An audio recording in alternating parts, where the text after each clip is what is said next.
जी अस्सलाम वालेकुम नाज़रीन, मैं हूँ अदनान अली मुर्तज़ा। नाज़रीन, आज जो मौजू ज़ेर बहस है वो है ख़ुदकुशी। ख़ुदकुशी हराम होती है, कन्फर्म पक्की बात हो गई कि ख़ुदकुशी हराम है। हमारे उलमा कराम का कहना है कि जो शख्स ख़ुदकुशी करे उसका जनाजा भी जायज़ नहीं। ठीक है, मान लेते हैं इस बात को। अब जो असल बात है हमारी आज की वो है मौलाना तारिक जमील साहब के बेटे आसिम जमील का।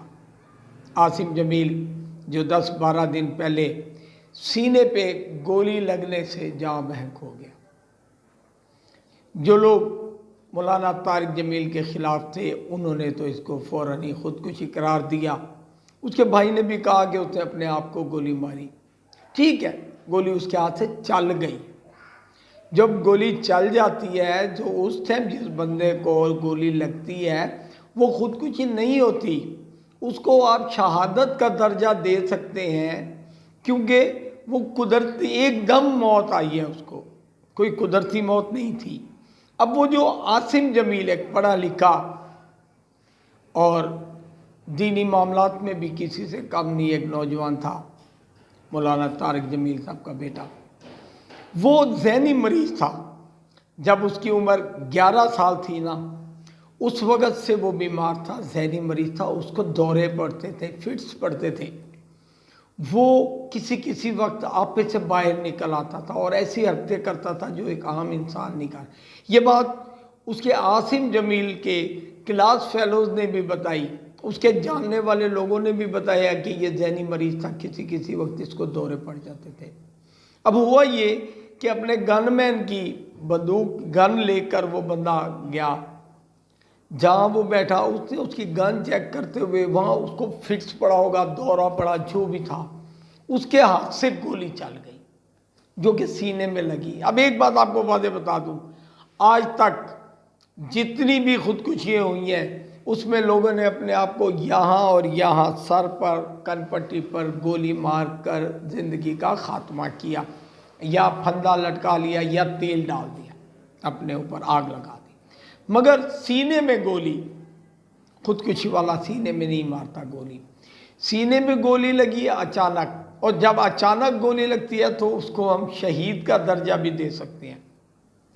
जितने लोग मौलाना तारिक जमील के ख़िलाफ़ थे, जाहिर बात है इतनी पॉपुलर हस्ती हैं, बहुत सारे लोग उनके ख़िलाफ़ थे, उन्होंने उसको खुदकुशी कहा।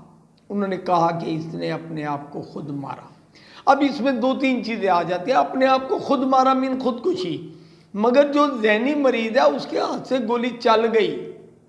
उसकी यूनिवर्सिटी के दोस्तों ने भी कहा, उसके कॉलेज के दोस्तों ने भी कहा, उसके स्कूल के दोस्तों ने भी कहा कि ये किसी किसी वक्त इसको दौरे पड़ते थे, ये उस टाइम अजीब सी कैफियत में हो जाता है। मौलाना तारिक जमील साहब ने भी कहा, उसके आसिम जमील के भाई ने भी कहा, ठीक हो गया, गोली अपने आप को मारी, मगर क्या वो ज़हनी तौर पर मौत को गले लगाना चाहता था? क्या वो फिज़िकली अपने आप को कत्ल करना चाहता था? नहीं, ऐसा कुछ भी नहीं था। उसने गोली उसके हाथ से चली जो कि उसके सीने में लगी और उससे उसकी मौत वाक़या हो गई। क्योंकि ये बात वाज़ेह है, ख़ुदकुशी करने वाला या यहाँ गोली मारता है या यहाँ गोली मारता है। बहरहाल बहुत सारी चीज़ें हैं जो अल्लाह पाक के इल्म में है, हम इंसान सिर्फ सोच सकते हैं। मौलाना तारिक जमील साहब बहुत शिद्दत गम में है इस टाइम। उनका ज़ाहिर बात है नौजवान बेटा इस दुनिया से चला गया। ठीक है, मौत ज़िंदगी पर हक है, हर इंसान जो पैदा हुआ है, जो ज़िंदा है, उसने मरना है। लेकिन बदनामी ये हुई कि उसकी मौत को जो है ना, लोगों ने खुदकुशी का रंग दे दिया।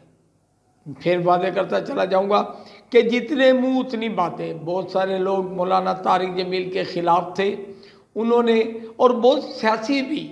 मौलाना तारिक जमील अपने कप्तान साहब का भी बहुत उसके हक़ में थे, उसके लिए दुआएं करते थे।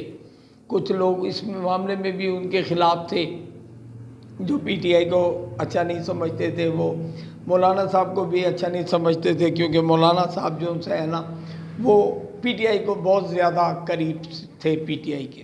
अब वो शख्स आसिम जमील फौत हो गया। अल्लाह पाक उसे जन्नतुल फिरदौस में जगह अता फरमाए। जो लोग अच्छा समझते हैं तारिक जमील साहब को और जिनको इस बात पे यकीन है, उनको ये भी पता होगा कि अगर अचानक से गोली चल के उस बंदे को लगी है तो वो शहादत की मौत है, ख़ुदकुशी नहीं। इसके साथ ही आपसे इजाज़त चाहूँगा। इंशाल्लाह आइंदा के प्रोग्राम में जो है आपसे मुलाकात होगी। अल्लाह निगहबान।